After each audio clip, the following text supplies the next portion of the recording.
जी विद्यार्थियों, 13वें अध्याय की दूसरी एक्सरसाइज अर्थात 13.2 पर हम पहुंच चुके हैं और इससे पहले के जो एग्जाम्पल्स थे उसकी जो कॉन्सेप्ट था उसको हम पहले ही हल करा चुके हैं, क्लियर करा चुके हैं। यदि आपने वो वीडियो नहीं देखा तो आप उसको भी जरूर देखें और यदि आप हमारे चैनल पर पहली बार आए हो, पहली बार विजिट कर रहे हो, सब्सक्राइब नहीं किया है तो सब्सक्राइब जरूर करें, क्योंकि यहाँ पर आपको इसी प्रकार से 10वीं कक्षा की पूरी NCERT पुस्तक का सॉल्यूशन बिल्कुल फ्री मिलने वाला है। तो प्रश्न देखते हैं। एक ठोस एक अर्धगोले पर खड़े शंकु के आकार का है, यानी एक ये अर्धगोला है और इस पर एक शंकु खड़ा है जिसकी त्रिज्या 1 सेंटीमीटर था। शंकु की ऊंचाई और त्रिज्या दोनों बराबर हैं, तो इसका आयतन पाई के पदों में ज्ञात करना है। तो इसकी त्रिज्या है r बराबर वो 1 सेंटीमीटर दी है और इसकी ऊंचाई है वो इसी के बराबर है, अर्थात h बराबर भी 1 सेंटीमीटर है। तो हमने इस ठोस का आयतन ज्ञात करना है। तो हल देखते हैं। ठोस का आयतन बराबर शंकु का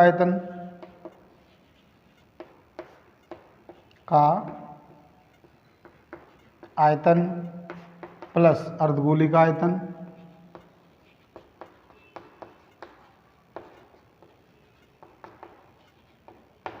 तो हम जानते हैं शंकु का आयतन होता है 1/3 पाई r क्यूब प्लस अर्धगोले का होता है 2/3 पाई r क्यूब। पूरे गोले का 4/3 पाई r क्यूब होता है। तो हम देखते हैं यहाँ पर पाई r क्यूब बटे में 3 कॉमन है, यहाँ पर बच गया 1 और यहाँ बच गया 2। तो पाई r का मान 1 का क्यूब इंटू ये 3 हो गए बटे में 3 से 3 कट गया और 1 की वैल्यू 1 होती है, तो पाई घन सेंटीमीटर ये हमारा आंसर प्राप्त हो गया। दूसरा प्रश्न है। एक इंजीनियरिंग के विद्यार्थी रचेल से एक पतली एल्युमिनियम की शीट का प्रयोग करते हुए एक मॉडल बनाने को कहा गया है जो एक बेलन के आकार का है, यानी एक बेलन है इसके आकार का है जिसके दोनों सिरों पर शंकु जुड़े हुए हैं, यानी इधर भी एक शंकु जुड़ा है और इधर भी एक शंकु, दोनों साइडों में एक एक शंकु जुड़े हुए हैं।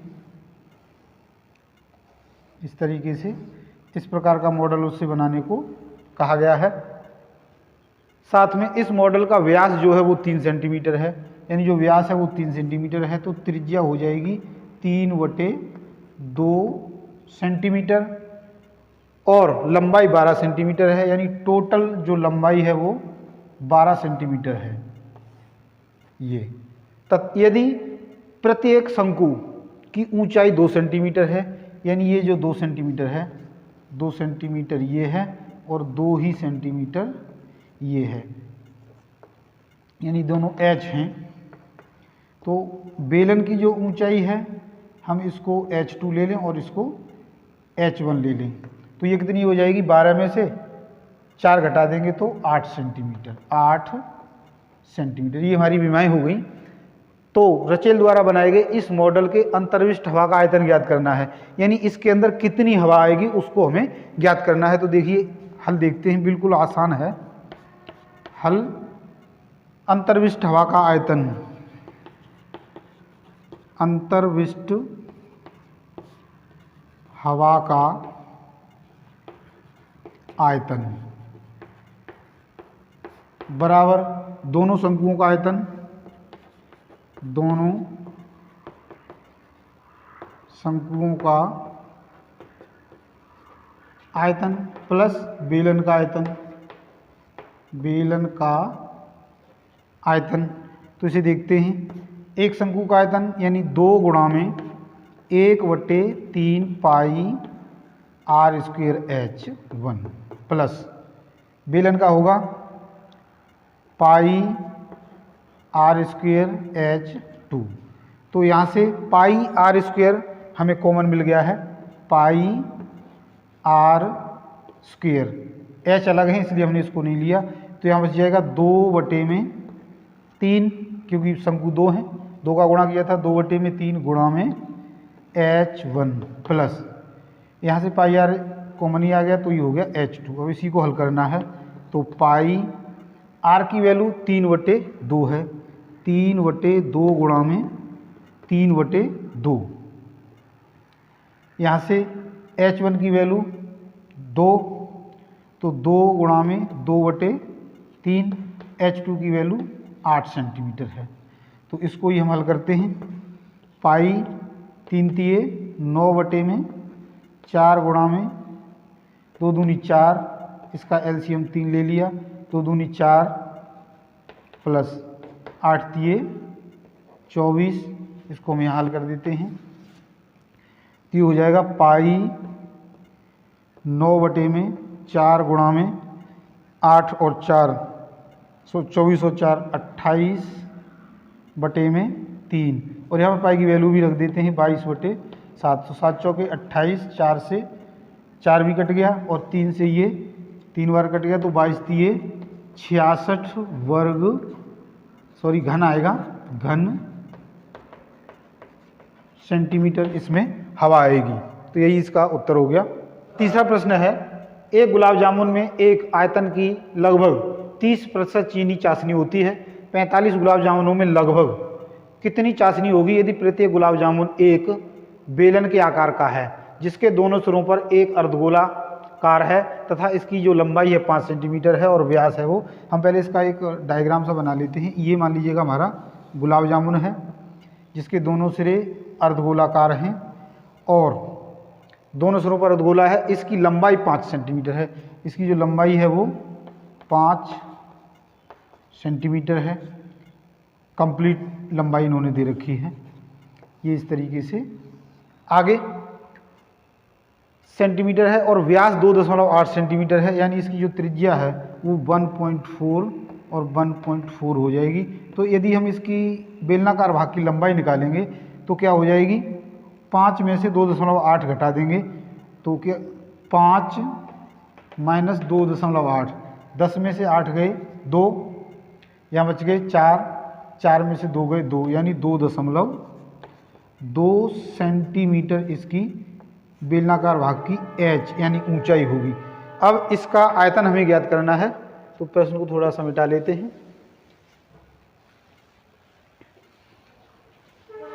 तो अब हम देखते हैं गुलाब जामुन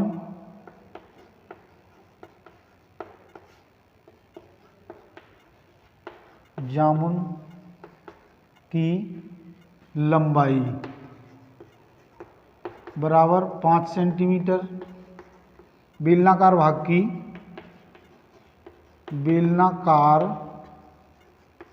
भाग की ऊंचाई यानी h वो हो जाएगी 5 माइनस 2, 1.4 इधर से 1.4 इधर से, यानी 2.8 ही घटाएंगे। तो ये हमने पहले निकाल लिया है 2.2 सेंटीमीटर त्रिज्या इसकी हो गई। तो एक गुलाब जामुन का आयतन, एक गुलाब जामुन का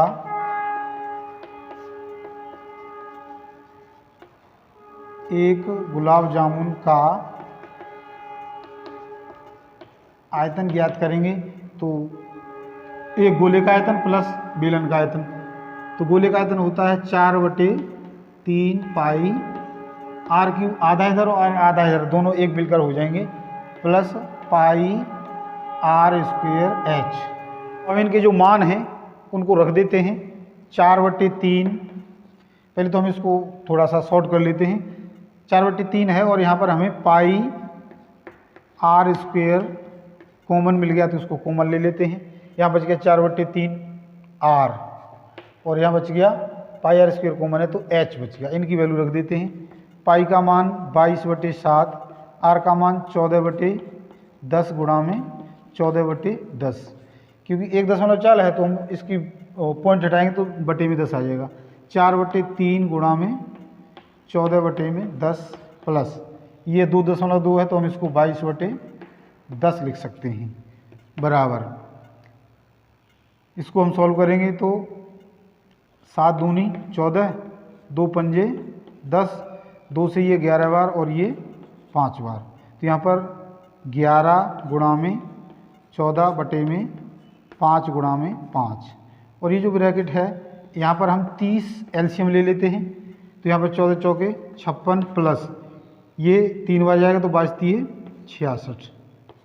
तो ये क्या हो गया, एक गुलाब जामुन का। अब हम क्या करेंगे, 45 गुलाब जामुनों का, 45 गुलाब जामुन